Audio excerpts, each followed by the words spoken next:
Welcome to the 2025 Economic Depression and Preparation Channel. I'm your host, Tony. Thank you for joining me on this March 6, 2025 edition, Thursday edition.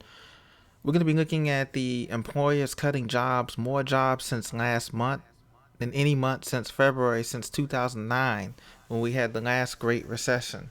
And so now we're looking at a mixed reaction from Wall Street and Main Street as we see job cuts, but we also see no interest rate cuts by the Federal Reserve Bank happening at all until after summertime.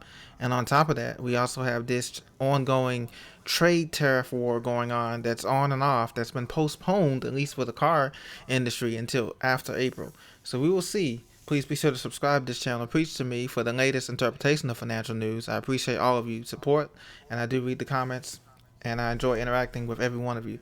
We're going to get right into it, ladies and gentlemen. We have right now, once again, U.S. employers cut more jobs last month than any since February 2009 with this whole DOGE, Department of Government Efficiency, of course. Many people were protesting from NOAA, the National Oceanic and Atmospheric Administration, in Silver Spring, Maryland. Others were protesting, saying that this is too much. The administration is doing too much, massive federal cuts too soon without going through the proper channels, proper chains of command, Congress, proper chains. So this is something to look at too, because it's not just going to be the public sector that's going to be trimming the fat. The private sector is also going to be trimming the fat, as well as small businesses are going to be hurting from the tariffs that will eventually take effect. And it's just going to take longer. The good news is we have time because some of the tariffs are going to take longer, but on the food tariffs, like avocados, obviously, stuff like that, and different things we import, that's going to be felt immediately this summer. Other things may take longer, like cars or appliances or digital equipment, may take longer to feel the effects of that. So this is the 12th highest monthly total in 32 years. That Challenger, this research agency, has been tracking job cuts. The other 11 others, 4 came during the pandemic, the COVID-19, all occurred when the U.S. was in a recession. So the largest cuts, no surprise, came in the government sector. But then there was other cuts as well that came in retail, 38,956 jobs, technology, and consumer products. And like many of you mentioned, where these jobs are not being replaced by high-paying jobs. That's number one. And number two, even if you do go out there and look for a job, it's taking the average person 6 months to a year to find a new job, even if it's lower paying than the job they had before. So it's not all peaches, sunny, rainbows, and cream. For people who are trying to get a new job, even though they may be skilled. These are skilled workers here that are being cut and trying to find something else, if that's possible, in this hard recession that we're in right now. We're already in a recession. We're heading toward a depression, but there's some bright spots. Gap CEO today unpacks, quote, blowout quarter. This Gap. Now, I don't know if people shop at Gap. They own Old Navy, Banana Republic, and Athletica, among other namesake brands. And so I never seen it being that busy, but apparently the stores here is making a comeback.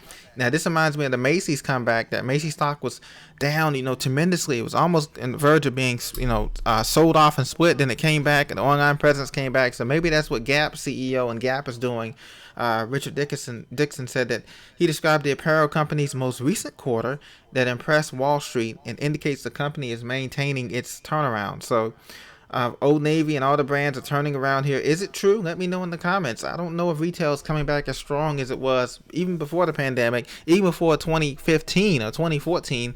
I just didn't see retail coming back, not with Amazon and everybody doing most of their shopping online. If they don't do Amazon, they're doing Wayfair or some other type of online company. So let me know what you think. Is retail dead? Is it going to come back? Gap owns Old Navy, Banana Republic, and Athletica. Do you still order from these places and go to these places, brick and mortar places on the ground? I just don't see it making a full comeback here, but I'm happy that this is a bright spot in this economy. China, according to mynews.com, scmp.com, China has, quote, more tools in reserve to face economic headwinds amid Trump's threats. Remember, we're still in a globalist economy, a globalism economy right now, even though countries are moving toward protectionism and individualism, I should say. But China is leading the way. They're cutting debts. They're getting a more growing middle class here, and that's also burgeoning here. Beijing has pledged to deploy more fiscal and monetary tools if need be, underlying its, quote, unwavering resolve to ensure growth as China tackles an intensifying trade war with the U.S. and a host of other economic challenges at this time.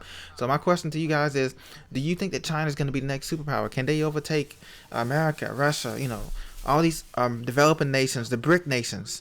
that are coming up? Can they become the next world superpower in the midst of this headwinds? Or do you think that everybody is in the midst of a worldwide recession, heading into a depression, even though China's putting on a good front and that their middle class is growing and they have a bunch of great exports that they're exporting around the world?